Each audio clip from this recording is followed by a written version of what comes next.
Le rêve de Martin Luther King. Martin Luther King Jr. est né le 15 janvier 1929 à Atlanta, en Géorgie. Ses parents l'aimaient beaucoup. Martin Luther King avait le même nom que son père, sauf pour un détail. Son père s'appelait Martin Luther King Sr., alors que Martin s'appelait Martin Luther King Jr. Martin est allé à l'école à Atlanta, au primaire et au secondaire, puis au collège. C'était un bon élève. Ensuite, il a étudié la théologie en Pennsylvanie. Martin est devenu pasteur exactement comme son père à l'église baptiste Ebenezer d'Atlanta. On les appelait tous les deux révérends, le révérend Martin Luther King Sr. et le révérend Martin Luther King Jr.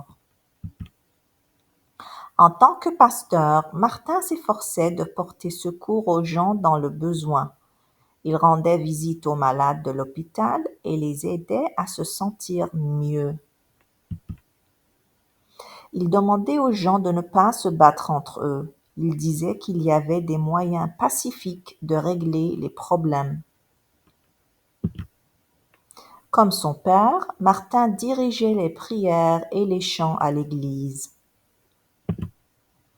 Le révérend Martin Luther King Jr. est célèbre parce qu'il a aidé les États-Unis à changer certaines lois. Une loi, c'est comme une consigne. Autrefois, dans certains endroits des États-Unis, une loi obligeait les Noirs à s'asseoir à l'arrière dans les autobus. Seuls les Blancs pouvaient s'asseoir à l'avant. Martin Luther King a dit qu'il fallait changer cette loi. Rosa Parks et d'autres personnes l'ont aidé à lutter pour obtenir ce changement. Maintenant, tout le monde peut s'asseoir où il veut, là où il y a une place libre. Autrefois, dans certains endroits aux États-Unis, des lois obligeaient les Afro-Américains à ne fréquenter que certains restaurants et à n'utiliser que certaines fontaines publiques. Martin Luther King et de nombreuses personnes ont travaillé pour faire changer ces lois. Maintenant, tout le monde peut fréquenter les mêmes endroits publics et boire aux mêmes fontaines. Autrefois, dans certains endroits des États-Unis, une loi interdisait aux enfants noirs et aux enfants blancs d'aller aux mêmes écoles. Martin Luther King et de nombreuses autres personnes, dont beaucoup d'enfants très courageux, ont travaillé pour faire changer cette loi aussi. Maintenant, les enfants noirs et les enfants blancs peuvent aller aux mêmes écoles. Martin Luther King avait du charisme et des qualités de leader. Quand il parlait, tout le monde l'écoutait. Les pauvres, les riches, les blancs, les noirs, tous les gens partout dans le monde écoutaient quand Martin Luther King parlait. Nombre d'entre eux l'ont aidé à travailler, manifester, chanter et prier pour la justice.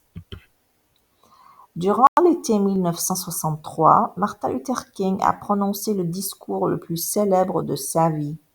Il l'a fait en plein air devant 250 000 de personnes. Tous ces gens étaient venus à Washington pour demander au président des États-Unis de donner la liberté aux Noirs et de leur procurer du travail. Dans son discours, Martin Luther King disait qu'il poursuivait un rêve. Il rêvait d'un monde où les gens finiraient par apprendre à vivre ensemble sans être mesquins les uns envers les autres. Martin Luther King Jr. est mort en 1968, tué par un coup de fusil.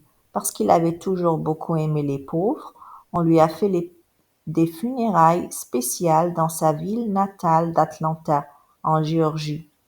Son corps a été déposé sur une simple charrette à foin tirée par 2 mules. Des milliers de personnes l'ont accompagné jusqu'au cimetière en une longue procession porteuse d'amour et de chagrin. Sur sa pierre tombale, On a gravé ces mots magnifiques: enfin libre, merci Dieu Tout-Puissant, je suis enfin libre. Martin Luther King voulait que tous les gens puissent aller ensemble là où ils voulaient, partager leur nourriture et s'aimer en paix. Il a travaillé très fort pour la liberté et il a aidé bien des gens à l'obtenir. C'est pourquoi le peuple américain lui rend hommage chaque année, au mois de janvier. C'est la journée en l'honneur de Martin Luther King. Et ce jour-là, les citoyens américains lui disent « Bravo, Martin Luther King ».